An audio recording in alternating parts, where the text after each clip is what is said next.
BRK భక్తి ప్రేక్షక మిత్రులకి శుభాకాంక్షలు. శ్రీ గురుభ్యో నమః.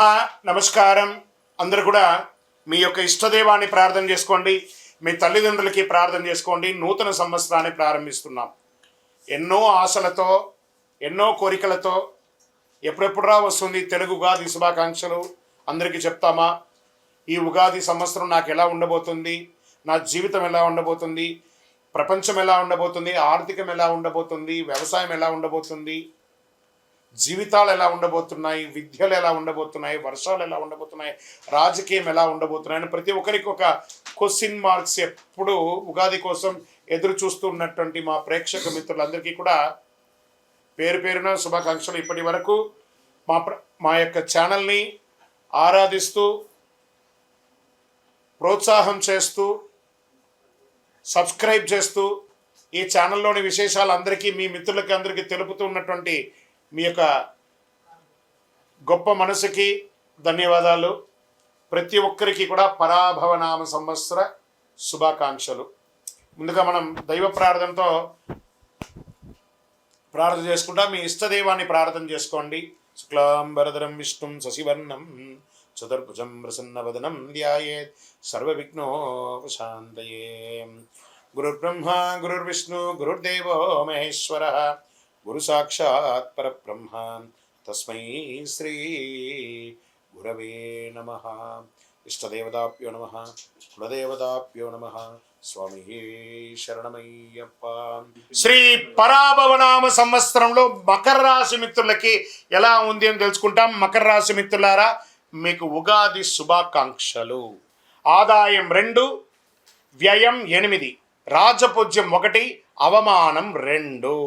ఉత్తరాషాఢ నక్షత్రం 2, 3, 4 పాదములు, శ్రవణ నక్షత్రం మరియు ధనిష్ఠా నక్షత్రం 1, 2 పాదాలకి జన్మించిన మీరు మకర రాశి వారిగా పరిగణించబడుతున్నారు. ఈ సంవత్సరం మీకు శుభాశుభ ఫలితాలు ఎలా ఉన్నాయంటే, పరాభవనామ సంవత్సరంలో మకర రాశి వారికి ధైర్యం మరియు పట్టుదలతో ముందుకు సాగితే అభివృద్ధి మరియు అవకాశాలు కలిగే సంవత్సరం. కష్టపడి పనిచేస్తే మంచి ఫలితాలని పొందుతారు. నోరు అదుపులో పెట్టుకుంటే జీవితం బాగుంటుంది. ఈ సంవత్సరం శని ఎలా ఉన్నాడు? శని మీనరాశిలో 3వ స్థానంలో సంచరిస్తున్నారు. దీనివల్ల మీకు ఏం జరుగుతుందంటే ధైర్యం పెరుగుతుంది, ప్రయత్నాల విజయం సాధిస్తారు, కొత్త అవకాశాలు వస్తాయి. ఇది శుభపరమైనటువంటి గోచార ఫలితం అని కూడా చెప్పొచ్చు మకర రాశి వారికి.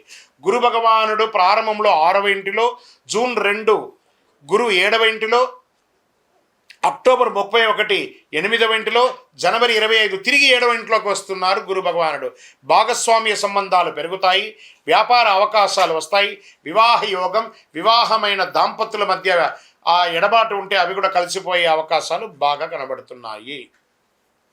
ఇంకా రాహుకేతు ఎలా ఉన్నారంటే, ఈ సంవత్సర ప్రారంభంలో రాహు 2లోను, 2వ ఇంట్లో, కేతు 8వ ఇంట్లో ఉన్నారు.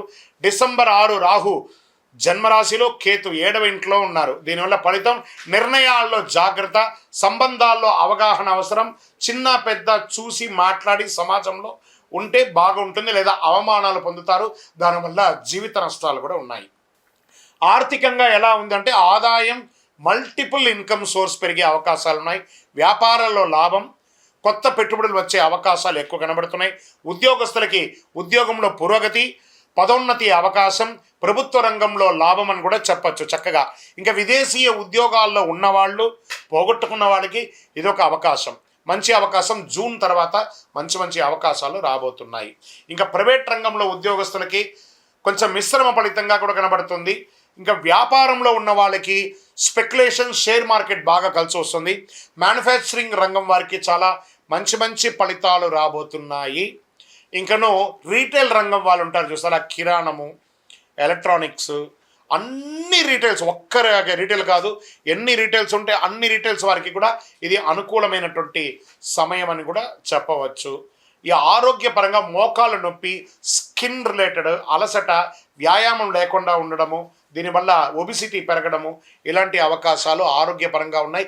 శస్త్రచికిత్స కూడా అయ్యే అవకాశాలు కనబడుతున్నాయి. జాగ్రత్త పడండి అని కూడా చెప్పచ్చు. ఇంకా ఉద్యోగపరమైనటువంటి ప్రయాణాలు, వ్యాపారపరమైనటువంటి ప్రయాణాలు, విద్యాపరమైనటువంటి ప్రయాణాలు, ఆధ్యాత్మిక ప్రయాణాలు, వీటన్నిటిలో కూడా మిశ్రమంగా ఉంటుంది. మీ విలువైనటువంటి ద్రవ్యాలని, వస్తువుల్ని జాగ్రత్తగా పెట్టుకోవాలని కూడా చెప్పడం జరిగింది. ఓకే, ఇక్కడ వ్యవసాయదారులకి మెండుగా ఉందని కూడా చెప్పడం జరుగుతుంది. వ్యవసాయదారులకి చాలా చాలా చాలా చాలా బాగుంటుంది ఈ సంవత్సరం వ్యవసాయదారులకి. ఇంకా డాక్టర్స్, ఐఏఎస్, ఐపీఎస్ సెక్టార్లంగా వాళ్ళు, సర్వీస్ సెక్టార్లు, ఈ న్యాయవాదులు, తర్వాత డిఫెన్స్లో ఉన్నవాళ్ళు, జవాన్స్, వీళ్ళకందరికీ కూడా చాలా మంచి సమయం అని కూడా చెప్పచ్చు. కానీ పై అధికారుల దగ్గర కాస్త జాగ్రత్తగా ఉండవలసినటువంటి సమయం వచ్చింది. ఇంకా నక్షత్ర వారీగా ప్రయాణాలు అని చూసుకుంటే ఉత్తరాషాఢ నక్షత్రం 2, 3, 4 పాదములు గౌరవం పెరుగుతుంది, ఉద్యోగ పురోగతి పెరుగుతుంది, నాయకత్వ లక్షణం పెరుగుతుంది. రాజకీయ నాయకులుగా ఉన్న వాళ్ళకి ఇదొక మంచి సమయం అని కూడా చెప్పచ్చు. శ్రవణ నక్షత్రంలో విద్యల అభివృద్ధి, కుటుంబ సంతోషం, గృహ సౌఖ్యం అనేది పెరుగుతుంది. ఇంకా ధనిష్ట నక్షత్రం వారికి 1, 2 పాదాలకి ధనలాభం, కొత్త అవకాశాలు, వ్యాపారాభివృద్ధి, రాజకీయాభివృద్ధి, సమాజంలో పలుకుబడి పెరుగుతుంది. ఇంకా అదృష్ట సంఖ్యలు 5, 6, 8. అదృష్ట రోజులు శనివారం, బుధవారం. అదృష్ట రంగులు నీలం మరియు పచ్చ. మరి పరిహారాలు ఈ సంవత్సరం చేయవలసినటువంటి పరిహారాలు: శని భగవానునికి శని పూజ చేయాలి, తైలాభిషేకం చేయాలి, గోపూజ చేయాలి, రుద్రాభిషేకం చేయాలి, ఇష్టదైవ ప్రార్థన చేయాలి.